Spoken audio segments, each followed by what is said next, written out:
연애 3년에 결혼해서 이제 반년도 안 지났는데 이 이상 더 버텨봤자 이혼하는 시기만 늦춰지는 거지 뭐 다를 게 없는 생각이 들어. 재빠르게 이혼 결심한 30대 초반의 여자입니다. 제가 이 이혼을 결정하게 된 게 홧김에 그렇게 하기로 정한 게 아니라 정말 하루에도 12번씩은 다시 생각해보고 나름 노력을 했습니다. 하지만 어쩔 수가 없었어요. 시댁은 제 또래 부모님 세대 치고는 드물게 엄청난 대가족입니다. 남편까지 합쳐서 4남매예요. 남편이 무조건적으로 제 편을 들어준다고 해도 이미 쪽수부터 밀려요. 시부모님이 나서서 제 편을 들어줘야 겨우 이기는 정도인데 팔은 안으로 굽는다잖아요. 결혼하고부터는 이 집구석에 내 편은 하나도 없다는 생각이 들었어요. 오죽하면 남편이라고 하겠어요. 내 편은 죽어도 안 들어주니까 그래서 남편 아닌가 하는 생각이 듭니다. 굳이 비유를 하자면 제가 매주는 콩으로 쓰는 거다라고 말을 한다고 쳐보겠습니다. 그러면 남이 편 남편 포함해 6명의 시댁 식구들이 콩이 아니라 팥이라고 우겨요. 저만 이상한 사람이 돼버리는 시기였지요. 처음에는 저도 결혼하고 이 식구들의 일원이 되었으니 당연히 6명 가족들이 제 의견에 입을 맞춰서 콩이라고 해줄 줄 알았습니다. 그런데 저는 그냥 철저히 이 식구들에게서 남이나 마찬가지인 사람이었어요. 저만 빠지면 이 집구석에 의견 다툼 하나 없이 평화가 찾아올 텐데 제가 꾸역꾸역 이 집구석 며느리 안에 올케로 남아있어서 뭐 좋을 게 있나 싶더라고요. 그래서 평생 화목한 가정 되시라고 제가 빠져주기로 했습니다. 돌이켜 생각해보면 시작하자마자부터 첫 단추가 잘못 들어가긴 했어요. 신혼여행 다녀와 시댁에 인사하러 간 첫날이었지요. 시부모님 댁에 인사를 드리러 갔는데 몇 시간 거리에 사는 신우들까지 다 와 있을 거라고는 생각도 못했습니다. 심지어 이미 결혼한 큰 신우는 남편의 자식들까지 다 끌고 쳐들어왔고 아직 대학교 다니는 막내 아가씨는 연애 상대인 남자친구를 데리고 와서 있었어요. 제가 신혼여행 다녀온 게 이렇게 환영받을 일인가 싶었습니다. 이렇게 전부 모이는 게 명절이나 시부모님 생신같이 그런 특별한 날 아니면 거의 없지 않은 거 아닌가 싶었거든요. 그런데 뭐 당연스럽게도 이 사람들이 저희 신혼여행 무사귀환을 축하해주기 위해 모인 게 아니라는 걸 알게 되었습니다. 저를 기다린 게 아니고 혹시나 제가 신혼여행지에서 가족들 위해 사왔을 선물을 받으러 그 먼 길을 행차했던 거예요. 그런데 이걸 어쩌나. 저는 신혼여행지에서 선물 따로 구매 안 했습니다. 이미 결혼 전에 예단으로 시어머니 현금부터 해서 신우들이 원하는 명품 선물도 전부 다 돌렸던 상황이었거든요. 결혼 전에 이미 다 해놓은 걸 못하러 결혼하고 또 해야 하나 싶었어요. 제가 뭐 도깨비방망이도 아니고 두들기면 뭐 나온다는 인상을 심어줄 필요도 없다 생각했지요. 그나마 사온 게 간단한 주전부리 할 것들이었습니다. 먹는 게 남는 거라고 좋은 선물이라 사온 게 아니고 정말 빈손으로 가기는 뭐하니까 귀국하는 날 면세점 돌아다니면서 몇 개 챙겨온 거예요. 그나마 다행인 게 달콤한 거 좋아하는 시아버지 입맛 때문에 종류별로 이것저것 사긴 했는데 그 많은 식구들 챙겨주기에 양이 넉넉했습니다. 그런데 과자를 받고 나서도 이 사람들이 눈알들이 똘망똘망해서 저한테서 뭘 더 바라는 눈빛으로 계속 저를 쳐다보고 있더라고요. 그래서 이게 전부다. 진짜 없다 했더니 큰 신우가 자기 결혼했을 때 신혼여행지에서 제 남편 명품 지갑 사온 이야기를 꺼내면서 받은 게 있는데 맨입으로 넘어갈 생각을 하냐며 저보고 뻔뻔하다고 하더라고요. 그 지갑 제가 받은 것도 아니고 큰 신우 결혼했을 때면 제가 남편하고 연애도 하기 전 이야기인데 왜 그걸 두고 제가 뻔뻔하다는 소리를 들어야 하나 싶었어요. 남편도 거기서 충분히 한마디 할 수 있던 상황이었을 텐데 오히려 제 잘못이라며 신우 말에 힘을 실어주더군요. 아니 진짜 만약에 그게 잘못된 거였으면 면세점 돌아다니면서 주전부리 사 모으고 있을 때 큰 신우한테는 뭐 하나 해줘야 한다 한마디를 해주던가 했어야지. 그땐 아무 말도 안 하더니 왜 그걸 이제 와서 내 탓으로 돌리냐고 남편한테도 한마디 했더니 알아서 센스 있게 잘 챙겼으면 되는 거 아니냐며 끝까지 오리발을 내밀더라니까요. 시모는 거기다 대고 남편이 그런 거 챙길 주변머리 없는 사람이란 거 모르냐고. 아내가 돼서 그런 것도 미리 못 챙긴 제 잘못이라고 또 한마디 거들고. 막내 신우는 그 와중에도 지 남자친구는 짭짤한 거 좋아하지 달달한 거 싫어한다며 기어코 챙겨간 간식 상자 들고는 툴툴거리고 있더라고요. 하다못해 막내 신우 남자친구 선물까지 챙겨왔었어야 한다는 소리 들으니 기분이 좋을래야 좋을 수가 없었지요. 그 와중에 시동생은 또 거기다 대고 막내 신우한테 그거 안 먹을 거면 자기 여자친구 가져다 주게 하나 내놓으라고 그러는데 정말 단체로 사람 앞에다 두고 깜짝 카메라라도 찍는 건가 싶었어요. 제 상식으로는 도무지 이해할 수 없을 정도로 코미디 프로 같은 상황이 계속해서 벌어지고 있었으니 말입니다. 시아버지가 이 상황을 잠재운다고 한마디 꺼냈는데 저보고 이 집안의 맏며느리로서 앞으로 가족들 챙기는데 신경을 쓰라고 충고를 해주시대요. 어이가 없었지만 그래도 그 말 한마디 덕분에 상황이 정리돼서 식가족들 툴툴거리는 소리는 더 안 들어도 됐던 게 다행이면 다행이었습니다. 지금 후회되는 건 결혼 반년 만에 이혼하게 됐지만 애초에 신혼여행 다녀오자마자 더 빨리 이혼할 수 있었는데 그렇게 못한 게 후회될 따름입니다. 이미 상종 못할 집구석이란 신호를 주고 있는데 뭐 더 좋은 꼴 보겠다고 반년을 꾸역꾸역 더 살아왔는지 싶네요. 아무튼 그날 집에 돌아가는 길에 남편한테 한마디 했다가 그게 또 부부싸움으로까지 번지게 되었습니다. 저는 남편한테 이럴 때 당신이 중간 역할 잘 해줘야 한다 한마디 했을 뿐인데 그 상황에도 자기 가족들 편들면서 엄마 아빠 누나 말대로 네 센스가 부족했던 걸 두고 왜 자기한테 도움을 요청하냐고 그리고 다음부터는 조심하기로 하고 다 끝난 이야기를 집에 가는 길에 또 꺼내는 저희가 뭐냐며 개거품을 물고 달려들대요. 그때 저도 열받아서 남편한테 네 가족 챙길 일 있으면 네가 직접 챙기라 했어요. 나한테 뭐 기대하지 말라고 하고요. 그리고 시댁에 무슨 일이 있던 간에 저는 되도록이면 빠지도록 하겠다고 선언까지 했습니다.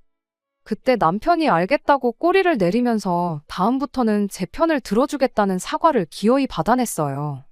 그런데 사람 고쳐 쓰는 거 아니라고 하는 말이 딱 남편을 두고 하는 말이구나 싶었던 게 결국 같은 상황이 오면 남편은 제 편은커녕 아주 시가족 대표가 돼서 남이 편 노릇을 착실하게 하기 시작하더군요. 시가족 행사는 또 뭐 그리 많은지 정말 어이가 없을 정도로 쓸데없는 날까지 챙기기 시작했어요. 하루는 남편이 저보고 금요일에 엄마가 보자신다며 아무리 늦어도 점심 이후에는 시간을 내서 시댁으로 오라고 했다 하는데 금요일이면 회사원인 저는 당연히 출근해야 하는 날이잖아요. 그리고 그 사실을 다른 사람도 아니고 남편이 모를 리가 없는데 고지곳대로 그 말을 저한테 전하니 어이가 없더군요. 무슨 일 때문에 그러냐 했더니 식가족 행사가 있다는 겁니다. 식가족들 생일이나 이런 거 줄줄이 꿰고 있는 건 아니지만 그렇다 할 행사라고 부를 만한 날이 없는 걸 확실히 알고 있는데 난데없이 생긴 행사에 무슨 행사냐고 남편한테 물어봤지요. 왜? 큰신우 시조카들이 있다고 했잖아요. 그중 첫째가 받아쓰기 100점을 받았다고 그걸 축하하려고 모이기로 했다고 하는 겁니다. 처음엔 제 귀를 의심하지 않을 수가 없었어요. 받아쓰기 100점 때문에 온 가족이 모여 축하를 해주냐고요. 남편은 저보고 애가 없어서 모른다고 그때가 애들 감수성이 얼마나 예민한지나 아냐며 작은 걸로 온 가족들이 축하해주고 그러면 애가 앞으로 얼마나 더 열심히 공부를 하겠냐고 하더라고요. 오히려 저를 감수성 없는 냉혈한 취급을 하는데 100번 양보해서 그거 축하해준다 치고 축하해주면 축하해주는 거지 왜 그 자리 열기 전날인 금요일부터 내가 시댁에 가 있어야 하는 이유를 말해보라고 했죠. 남편은 저한테 그럼 엄마 보고 그 많은 식구들 먹을 음식 준비를 혼자 하게 둘 셈이냐고 하더라고요.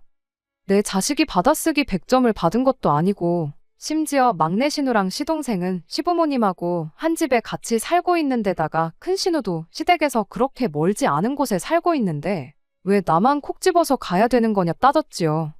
지 자식 축하해 줄 거면 큰 신우가 자리를 만들던가 해야 하는 게 맞는 거 아니냐 따지니 남편도 딱히 그 말에는 지 가족들 편을 못 들고 어버버거리면서 더 말을 잇지 못하대요.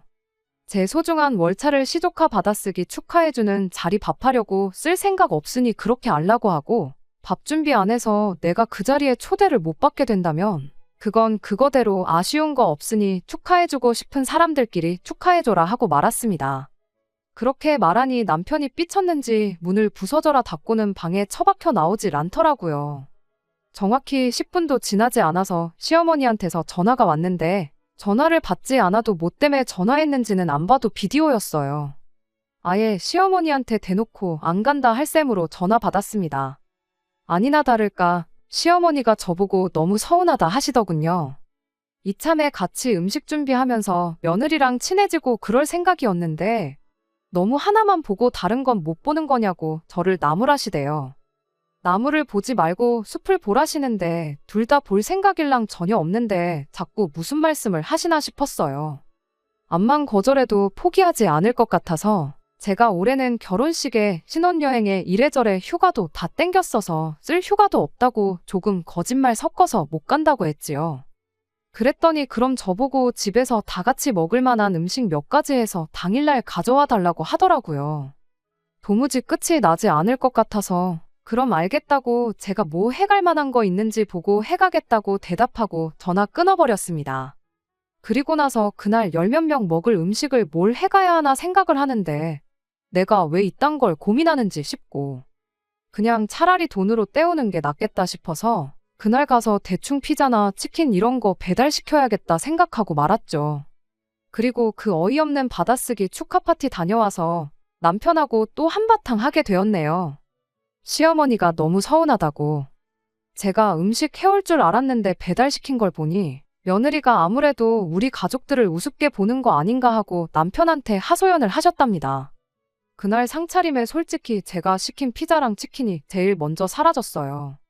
남으면 싸가라고 해도 될 정도로 넉넉하게 배달시키기도 했고 솔직히 상차림이라고 해서 뭐 대단한 거 하나도 없었습니다. 딱 봐도 큰 신우나 같이 사는 신우들이 뭐 아무것도 준비 안 했다는 건 누가 봐도 자명한 사실이었고요. 남편도 피자며 치킨이며 신이 나서 뜯어먹어 놓고는 다 끝나고 나니 저보고 정성이 부족하다고 서운하다 하는 꼴이 이해가 가지 않았네요. 그 뒤로도 알 수 없는 시가족들의 대환장 파티는 계속 이어졌습니다. 막내 신우가 운전면허를 땄다고 축하 자리를 만들지를 않나. 그냥 가족들 모이기 위해 아무 날이나 기념일 만들어서 잔치를 여는가 싶었어요. 제 3자인 사람이 보면 이 집구석만큼 화목한 집안도 없을 거예요. 말도 안 되는 이유 가져다 붙이며 매일같이 가족 모임에서 다 같이 좋은 음식 먹고 그러니까 말이죠. 저도 이 가족의 일원으로 인정받고 다른 가족들 대하듯이 똑같이 대해줬다면 아마 참 좋은 사람들과 한 식구가 되었구나 그런 생각을 가졌을 것 같습니다. 남편은 계속 제가 외동이라서 형제들 많은 집 분위기를 적응 못하는 거다. 이게 진짜 가족들이 사는 모습이다. 이딴 식으로 말하는데 뭐 저희 가족은 가짜 가족이라는 소리인지.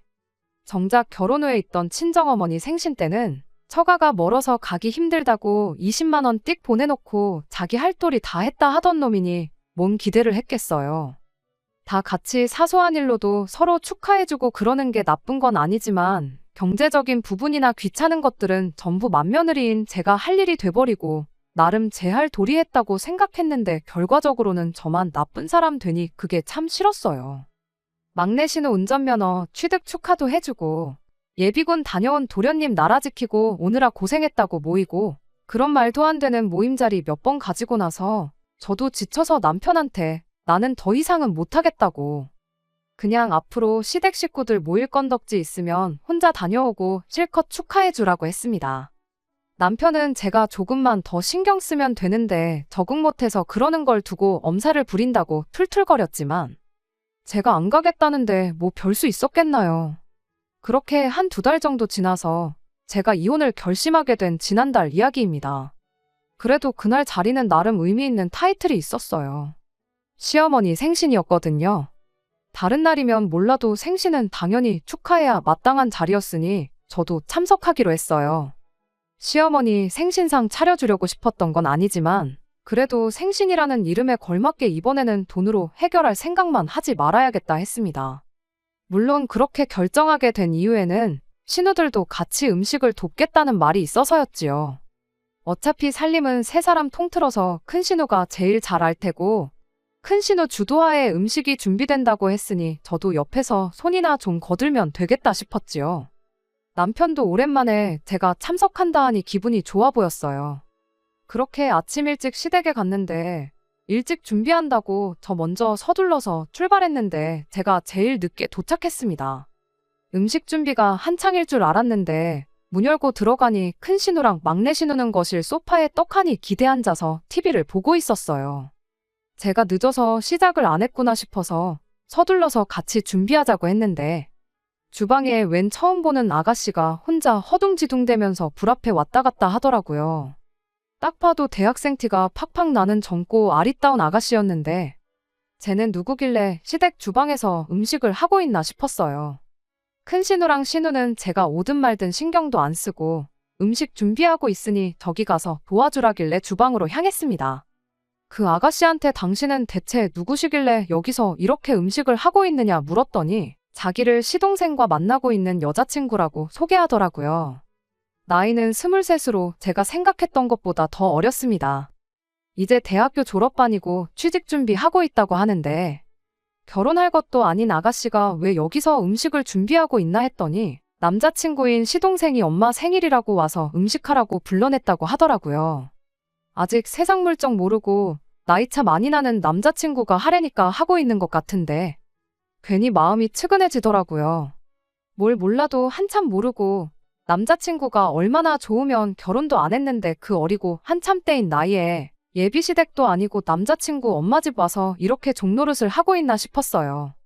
뭐 지가 좋다고 와서 음식 준비하는데 내가 신경 쓸 게 있나 싶어서 저도 같이 음식 준비를 돕기 시작했지요. 딱 보니 기껏 해봐야 라면 정도 끓여본 게 전부겠거니 하는 솜씨로 인터넷 뒤져가면서 열심히 음식 준비를 하고 있었더라고요. 큰 신우랑 막내 신우한테 재료 손질은 얼추 다 끝난 것 같은데 이제 같이 오셔서 도와야 되는 거 아니냐니까. 두 사람은 들은 채 만 채 인터넷에 어떻게 하는지 다 나와 있으니까 그거 보고 빨리 음식 준비나 하라고 하고 지들끼리는 시시덕거리며 다시 TV 보는데 열중하더라고요. 음식 몇 개 하는데 넷이서 힘 뺄 필요 있냐고, 둘이면 충분히 할 거 아니냐고 하면서 이쪽은 신경도 안 쓰는데 그때 뭔가 제 머리를 세게 한 대 얻어맞은 것 같았어요. 이 세상 물정 모르는 아가씨나 저나 뭐 다를 게 있나 싶더라고요. 결혼 이야기 나오기 전부터 남자친구 엄마 생일자리에 끌려와 난생 처음 보는 사람들 밥 해주고 있는 이 아가씨나 필요할 때 내 편 한 번 들어주지 못하는 남자 믿고 시댁 와서 종노릇 지갑노릇 하고 있는 저나 똑같다는 생각이 들었어요. 그래서 그 아가씨한테는 음식 준비 그만하라 말하고 신우들한테 가서 빨리 음식 준비 도우라고 한마디 했습니다. 다른 사람도 아니고 엄마 생일상 준비하는데 자식들은 놀고만 있고 남의 집 자식들이 음식하는 게 말이나 되냐고 한마디 했죠. 그랬더니 큰 신우가 어이없다는 듯이 저를 쳐다보면서 저보고 생각 잘하라고 하는 거예요. 지금 저 기집애 확실히 버르장머리를 들여놔야지 나중에 제가 편하다고요. 오란다고 와서 음식 준비하는 거 보면 분명히 결혼할 텐데 지금 미리 기강을 다져두지 않으면 고생하는 건 지들이 아니라 저라고 하는 겁니다.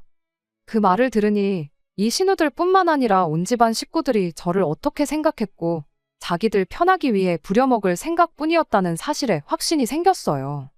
그대로 앞치마를 큰 신우 얼굴에 벗어던지고 저는 이 집구석에 더 이상 엮일 생각 없으니 그렇게 알라말하고 자리 박차고 나왔습니다. 나오는 길에 시동생 여자친구라는 아가씨도 데리고 왔는데 평소에도 얼마나 시동생한테 가스라이팅을 당한 건지 나와서도 안절부절 계속 눈치만 보고 있더라고요.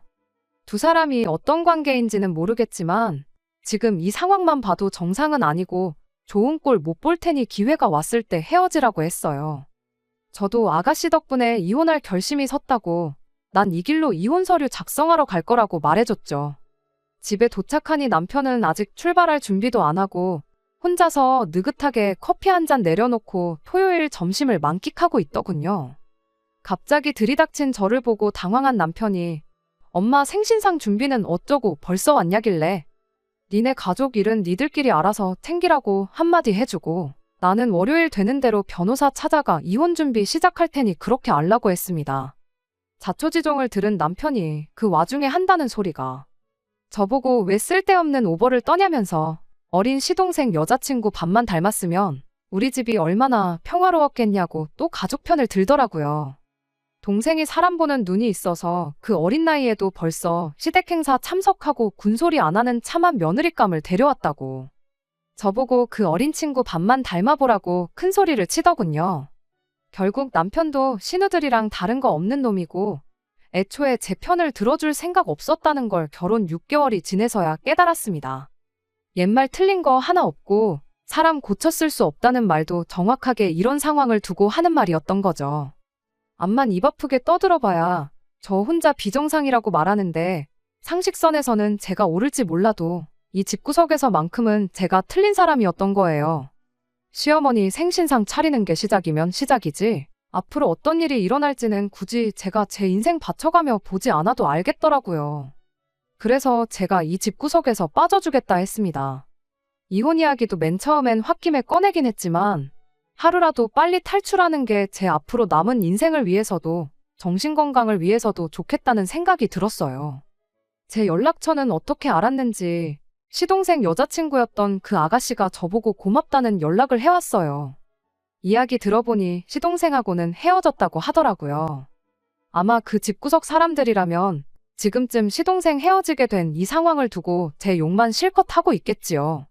신혼여행 다녀오자마자 이혼하나 6개월 뒤인 지금 이혼하나 뭐 다를 게 있겠냐마는 더 늦게 결심하지 않은 걸 두고 위안 삼으려고 합니다. 아무쪼록 그 집구석은 화목한 가족 흉내내면서 지들끼리만 평생 같이 살았으면 좋겠어요. 괜히 저 같은 사람 더 만들지 말고 말이에요. 끝까지 들어주셔서 감사합니다. 오늘의 사연은 여기까지입니다. 구독과 좋아요, 알람 설정 부탁드리고 더 좋은 사연으로 다시 찾아뵙겠습니다. 감사합니다.